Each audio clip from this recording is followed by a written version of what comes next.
World War II was synonymous with horrible actions.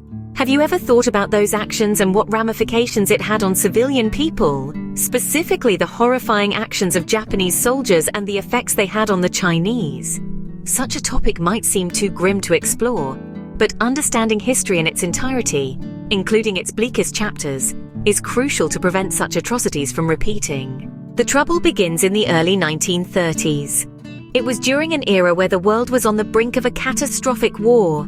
The Japanese government, eager to bolster its military prowess, made a very controversial decision. They began to distribute methamphetamines to their own soldiers. Yes, you heard that right. Methamphetamines to soldiers. Methamphetamine, or meth as we often call it, is an extremely potent stimulant. It is known today for its destructive effects on the human body. Back then, it was seen as a tool to enhance the soldiers' endurance and combat effectiveness.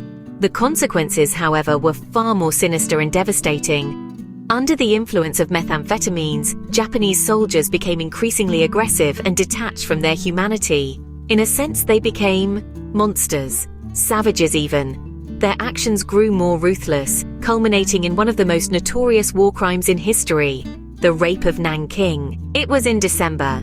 The year was 1937. The Imperial Japanese Army invaded Nanking. At the time, Nanking was the capital of China. Over a period of 6 horrific weeks, an estimated 200 to 300,000 Chinese civilians and disarmed soldiers were brutally murdered. Raping of women and young people, looting of communities, arson to the point of destroying innocent villages, and mass executions became commonplace. One such act of horror was when the Japanese soldiers would line up unarmed people to behead them. They would use their katana swords and compete to see who could kill the most and who could kill the fastest. Just to make things clear, these were civilians, innocent villagers, subjected to this kind of torture and death. Unfortunately, this is only one example of what these people went through because of the Japanese government's strung-out soldiers. The city was left in complete ruins. Its people were extremely traumatized.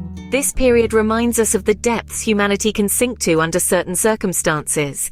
The methamphetamines, while initially intended to boost the soldiers' capabilities, had instead transformed them into vehicles of destruction. The Japanese government's decision had unforeseen and far-reaching implications, staining a chapter of history with indelible horror. In the aftermath of the war, the atrocities committed by the Japanese soldiers came to light, causing global outrage. The International Military Tribunal for the Far East held trials. Fortunately, many of the perpetrators were held accountable for their crimes. Yet the horror still remains.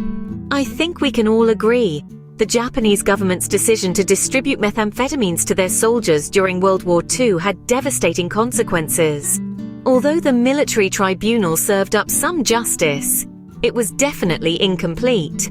The world was left with a grim reminder of the atrocities that can occur in times of war, and the shock to see how far people can go when pushed by extraordinary circumstances. As we look back, it's vital to remember these events, not to dwell on the horrors, but to learn from them. May we strive for a world where such atrocities are a thing of the past, a world that values peace, justice, and human dignity above all else.